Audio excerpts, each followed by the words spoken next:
नमस्कार। प्रभा साक्षी news network और आप सभी का स्वागत है। वैज्ञानिक इस बात का पता लगा रहे हैं कि क्या मंगलवार को नेपाल और उसके आसपास के क्षेत्र में आया जोरदार भूकंप ही सिक्किम में लोहनक झील पर बादल फटने और तीस्ता नदी में अचानक आई बाढ़ की असली वजह है। हम आपको बता दें कि झील पर बादल के फटने से चुंगथांग बांध भी टूट गया, जो राज्य की सबसे बड़ी जल विद्युत परियोजना है। यह 1200 मेगावाट तीस्ता तीसरे चरण जल विद्युत परियोजना का हिस्सा है, जिसमें राज्य सरकार प्रमुख रूप से हितधारक है।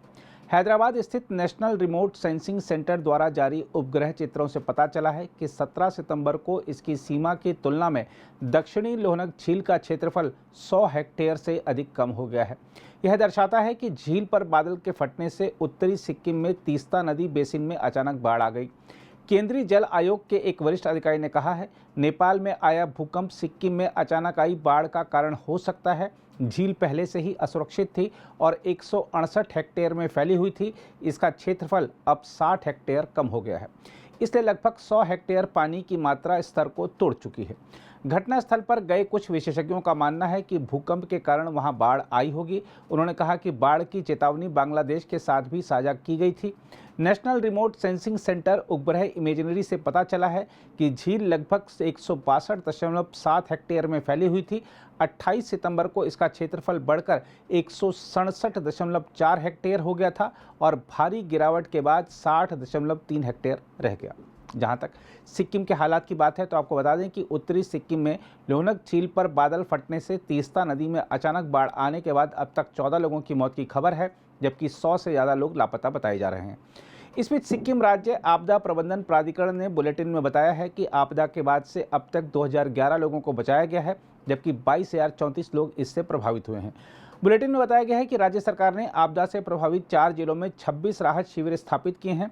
गंगटोक जिले के 8 राहत शिविरों में कुल 1025 लोगों ने शरण ली है, जबकि 18 अन्य राहत शिविरों में रह रहे लोगों के आंकड़े अभी उपलब्ध नहीं हुए हैं। हम आपको बता दें कि उत्तरी सिक्किम में लोहनक झील में बादल फटने से तीस्ता नदी में अचानक आई बाढ़ के कारण भारी मात्रा में जल जमा हो गया, जो चुंगथांग बांध की ओर बह निकला। जल के तेज बहाव ने बिजली संयंत्र के बुनियादी ढांचे को नष्ट कर दिया और निचले इलाकों में बसे शहरों और गांवों में बाढ़ आ गई। बाढ़ से राज्य में 11 पुल बह गए, जिसमें अकेले मंगन जिले के 8 पुल भी शामिल हैं। वहीं नामाची में 2 और गंगटोक में 1 पुल बह गया। राज्य के 4 प्रभावित जिलों में पानी की पाइपलाइन, सीवर लाइनें और कच्चे और पक्के 277 घर क्षतिग्रस्त हो गए हैं। चुंगथांग शहर में बाढ़ से सबसे अधिक नुकसान हुआ है, जिसमें इसका 80% हिस्सा बुरी तरह से प्रभावित हुआ है। राज्य के लिए अत्यधिक महत्वपूर्ण राजमार्ग संख्या 10 के कई हिस्सों को भी क्षति पहुंची है। रक्षा प्रवक्ता लेफ्टिनेंट कर्नल महेंद्र रावत ने बताया है कि सीमा सड़क संगठन चुंगथांग और मंगन में बचाव कार्यों में राज्य की मदद कर रहा है, जहां 4 महत्वपूर्ण पुल बुरी तरह से क्षतिग्रस्त हो गए हैं। उन्होंने कहा, बीआरओ ने भारी बारिश और बेहद खराब मौसम के बीच 200 से अधिक लोगों को सुरक्षित स्थानों पर पहुंचाया है। प्रवक्ता ने कहा, लापता सैन्य कर्मियों के लिए राहत और बचाव अभियान जारी है। मंगल जिले में इस आपदा से लगभग 10,000 लोग प्रभावित हुए हैं, जबकि पाक्योंग में 6,895, नामाची में 2,589 और गंगटोक में 2,570 लोग प्रभावित हुए हैं। प्रधानमंत्री नरेंद्र मोदी ने घटना के तुरंत बाद सिक्किम के मुख्यमंत्री पीएस तवांग से बात कर राज्य में बादल फटने से तीस्ता नदी में अचानक आई बाढ़ से उपजे हालात की समीक्षा की थी। प्रधानमंत्री ने राज्य सरकार को हर संभव मदद का आश्वासन भी दिया था।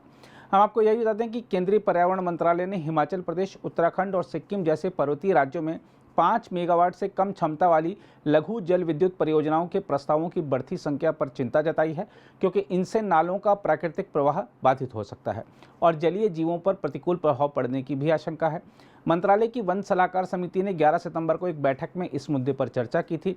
समिति का कहना था कि मंत्रालय ने 2011 में सभी राज्यों को संचयी प्रभाव आकलन अध्ययन करने का निर्देश दिया था। समिति ने कहा कि अब तक 5 राज्यों में 13 नदी बेसिन के लिए इस तरह के अध्ययन सफलतापूर्वक पूरे किए जा चुके हैं।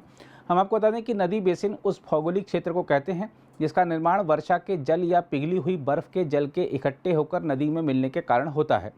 ऐसे अध्ययनों का उद्देश्य नदी बेसिन के भीतर जल विद्युत परियोजनाओं के संचयी प्रभाव का आकलन करना है। समिति ने हिमाचल प्रदेश, उत्तराखंड, अरुणाचल प्रदेश और सिक्किम जैसे पर्वतीय राज्यों में छोटी जल विद्युत परियोजनाओं, विशेषकर 5 मेगावाट से कम क्षमता वाली परियोजनाओं के प्रस्तावों की बढ़ती संख्या पर चिंता जताई है।